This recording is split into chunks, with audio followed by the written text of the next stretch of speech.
Hey, what's up you guys? My name is Tyler Rugge, and for today's video, I'm doing a sun conure care guide. I'm joined here today with Mango, my sun conure, and we're gonna be talking to you guys about how to care for sun conures and just all about them in general. Let's get into the sun conure care guide. Before we actually talk about the care of sun conures, I wanted to talk about just them in general and how they are as birds, because it's important to know a lot about a sun conure before actually going out and getting one, as with any pet. So sun conures are parrots. They are very intelligent creatures, very social animals. In the wild, they live in big flocks, so they really enjoy others' company. You have to keep this in mind. If you're gonna get a sun conure, you need to have the time every single day to spend with it. Take the time to bond with your bird because they are very social creatures. If you don't spend time bonding with your bird every day, it's going to start to become aggressive towards you, and it can also get depressed. It can kill them. They can start to pluck their feathers. It's really just not good. You want to have the time to take care of your bird. That's something I need to stress. I get questions all the time about like, hey Tyler, I go to school 8 hours a day. I'm not home. Can I still get a bird? My answer to that is it just depends. If there's someone at home who's willing to spend time with your bird while you're gone, then yes, I'm going to say it's okay. But if there's nobody home 8 hours a day, 5 days a week, then it's probably not a good idea because your bird will get lonely. It just requires a lot of interaction. Another thing you need to keep in mind is sun conures can live a very long time. They are a long-term commitment. If you give them the proper care, they can live like from 20 to 30 years. So you have to keep that in mind. They're a long-term commitment. You need to be able to have the time for them for the next 20 years, 30 years. And if you think that's too much, you might want to look into getting something that lives a shorter amount of time. Or another good alternative is to adopt an older bird so that the commitment isn't as long. They're also very loud birds. They scream very loud. The amount of noise that can come out of such a small, cute creature is incredible. One way to keep them quiet, however, is to spend a lot of time with them. My sun conure, Mango, being quiet right now because he's with me, but if I went to put him in his cage and I walked away, he's gonna start screaming because he wants to be played with. Sun conures are very playful and energetic, fun birds. They're just very loud. So there's good and there's bad with every bird. You do have to have the time for them, and if you do have the time for them, they make incredible pets. They are very fun. I also wanted to mention really quick that there is an option of keeping more than one sun conure together, but if you want to keep birds together, I recommend doing a lot of research about cohabbing conures and stuff like that, because it's not always a good idea, but in some cases it can be. And you just got to do your research about that. I have never kept conures together, so I don't have any experience with doing so, but I do know if you keep conures together, they will love it. They'll play with each other and everything, but they just won't bond with you as much. And it also usually isn't a good idea unless you got conures that are raised together, because putting two birds together that don't know each other can be dangerous because they can begin to fight with each other. So yeah, with all that being said, let's get into the actual care guide part of this video, what you're here for. All right. So the minimum cage requirement for a sun conure that I found online was 24 inches by 24 inches by 30 inches. As with any bird, the bigger you can go with the cage, the better. Sun conures, super active, playful birds. If you give them the room, they will utilize it. If you want to see the cage that I keep Mango in, I'll put a link down below to a video I did about his cage. I just show you guys the cage basically in detail, and it's a really nice cage. The dimensions of the actual cage part of my cage is 24 by 22 by 43. So it is a bit taller than the minimum cage requirement, but Mango definitely goes up and down in his cage a lot, and he loves the space that he has.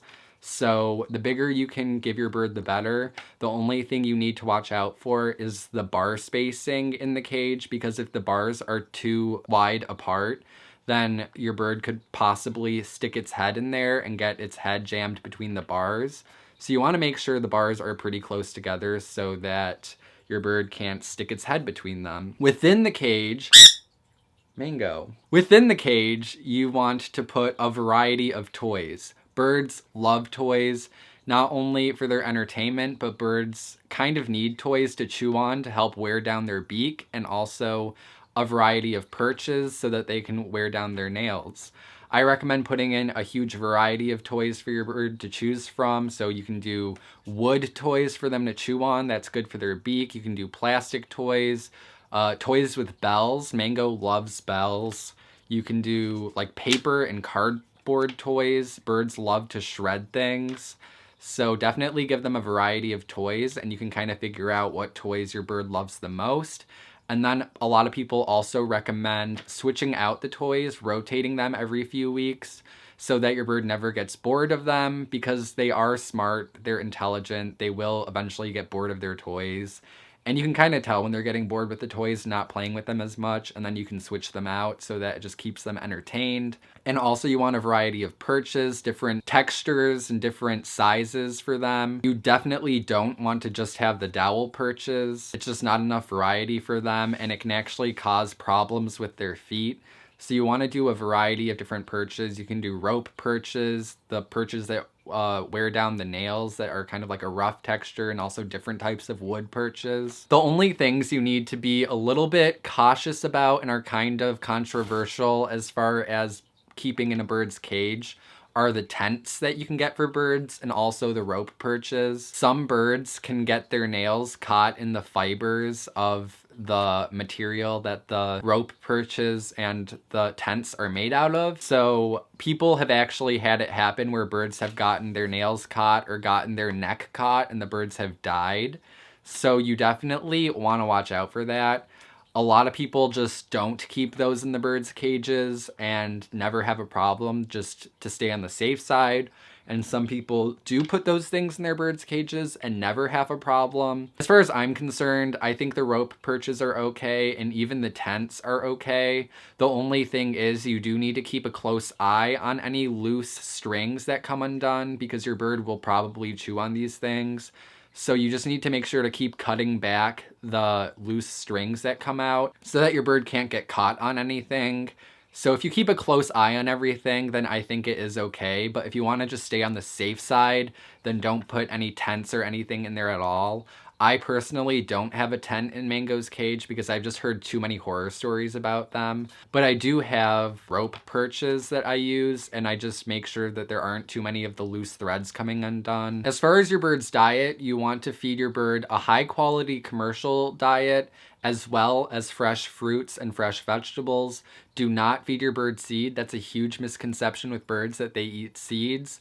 Seeds are not nutritious. They do not have any nutritional value for them. They're just really fattening.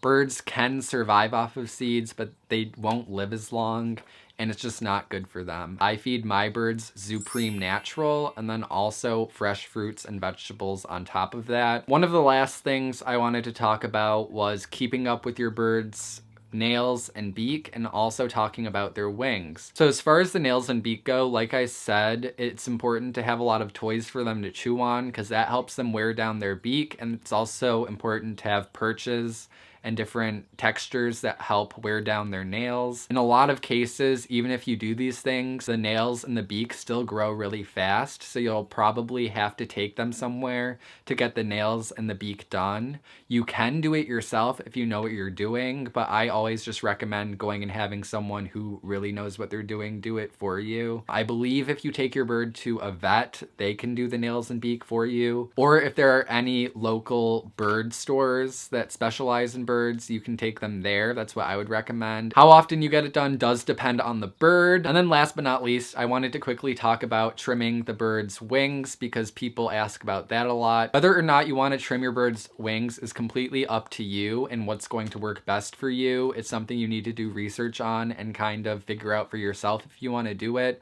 Some people are against it and think it's cruel. Other people think it's safer to have the bird's wings clipped.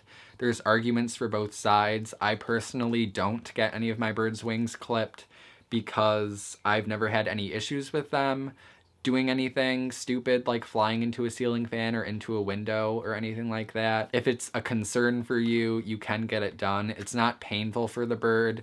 The main thing is a lot of people just think it's unfair and cruel to not allow a bird to fly. So yeah, I think that's basically everything I wanted to mention in today's video. If you guys have any questions, feel free to ask me in the comments down below and I can try my best to answer them. I guess the main things you should take away from this video if you are considering a sun conure is that they are very loud and they're also very energetic and playful, and they will require a lot of time playing with them every single day, and they are also a pretty long-term commitment as far as most pets go, since they do live around 20 or 30 years. So that's just all things you need to keep in mind if you're considering to get a sun conure. But if you have the time for them, they bond with you a ton and they're amazing pets. They're pretty and they're really fun to have. If you guys like this video or if it helped you out, please make sure to give it a big thumbs up. Subscribe to my channel because I post videos every week. Also, don't forget to check out my social media. The links to those will be in the description below, and I'll see you guys in my next video, and say goodbye to Mango. Is Mango a good one? Mango pooped on my bed.